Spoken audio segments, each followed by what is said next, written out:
موږ به احتجاج کوو د 2014-15 کښې بیا به موږ کېنول په موږ بیا فشار اچولو چې احتجاج مه کوئ دغې نه زموږ مورال ډاون کېږي.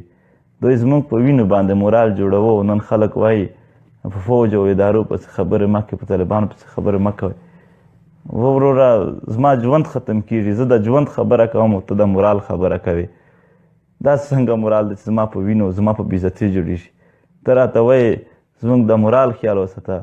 ما خو درته وایي چې زما خویندې میندې د کورونو نه وتلې او د ټولې نړۍ د خنداوې تماشه ځنې جوړه وه. زما د عزت خو دومره هم خیال نه وساتې شه. نن ته وایې چې تاسو کښېنئ خپل ژوند هم واغوړئ. زما په مرګ شه د خپل مورال لیدلی دي، زما په بربادۍ شه دی مورال ګوري ځان ته. نو څنګه به دا خبرې نه کوو؟ بیا هم موږ د مینې خبرې کوو، بیا هم موږ د محبت خبرې کوو، بیا هم په داسې وخت چې په موږ تشدد لګیا دی موږ د عدم تشدد خبرې کوو.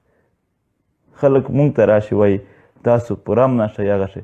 موږ خو پوره ونه یو وروره دته ورشه چې لږ پوره امنه شه، لږ ځنې کلار شه، لږ څه نصیحت دوی ته وکئ.